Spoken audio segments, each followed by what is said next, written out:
Bismillahirrahmanirrahim. Biz insanları maraqlandıran suallardan biri də belədir. Görəsən, ümumi insanlar, Allahın yaratdığı ümumi insanlar, imanına görə, əməlinə görə, yaşam tərzinə görə, etdikləri, tutduqları işlərə görə neçə dəstəyə bölünür? Neçə ayrı-ayrı dəstə insanlar var?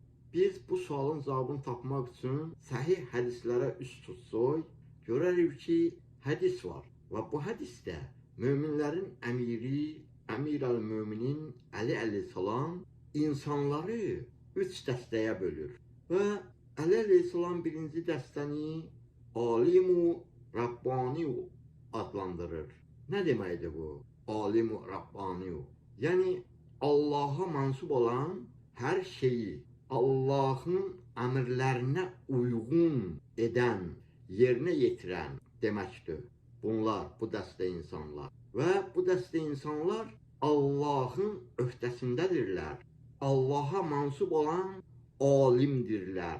Zalıma qarşı çıxanlardır. Haqqı söyləyənlərdir. Haqqı söyləməkdən qorxmayanlardır. Zalıma qarşı çıxmaqdan qorxmayan kəslərdir. Haqqın haqq, batılın batıl olduğunu söyləyənlər, deyənlər, digərlərinə çatdıran alimlərdir, kəslərdir, dəstədir bu dəstə. İkinci dəstəni isə Əli əleyhissalam buyurur ki, ikinci dəstə nicat yolunda öyrənənlərdir. Yaxşı, onda bunu necə başa düşək? Bu kəlməni necə başa düşək? Nicat yolunda öyrənənlərdir.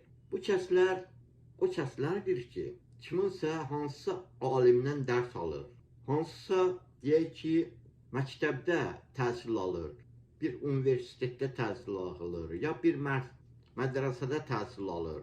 Və yaxud da ki, deyək ki, oturub, özü-özlüyündə internet vasitəsilə öyrənir nəyisə. Və yaxud da ki, hər hansı bir məsciddə mollaların, axunların, alimlərin etdiyi mövzulara qulaq asmaqla, bir sözlə desək, hər hansı bir vasitə ilə öyrənir.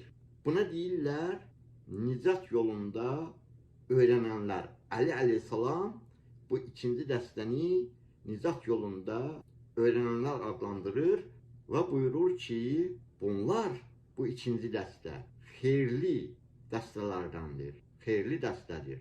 Necə ki, birinci dəstə oldu Allah'a mənsub olan alimlər, haqq sözü deməkdən çəkinməyənlər, zalıma qarşı çıxanlar, Allahın istədiyi kimi hər şeyi yerinə yetirənlər, bu ikinci dəstədə nicat yolunda öyrənənlərdir. Yəni, Allah Taala'nın istədiyi, buyurduğu kimi yaşamağı öyrənənlərdir bu ikinci dəstə.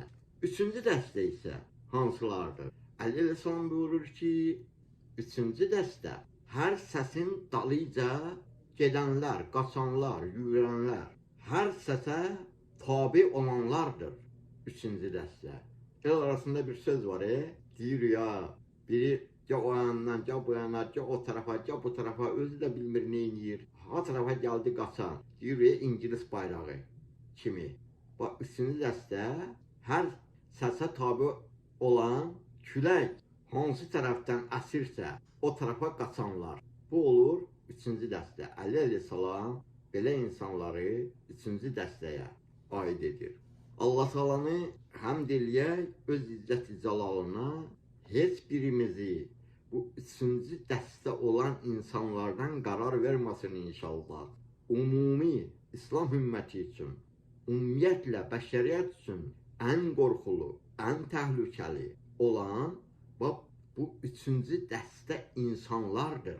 Allah Taala heç birimizi bu üçüncü dəstədən olan insanlardan qərar verməsin inşallah. Müqəddəs Quran-ı Kərimi oxuyun.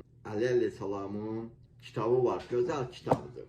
Vallahi gözəl kitabdır. Mənsul Bəlağa. Oxuyun. Allah hər birinizdən razı olsun.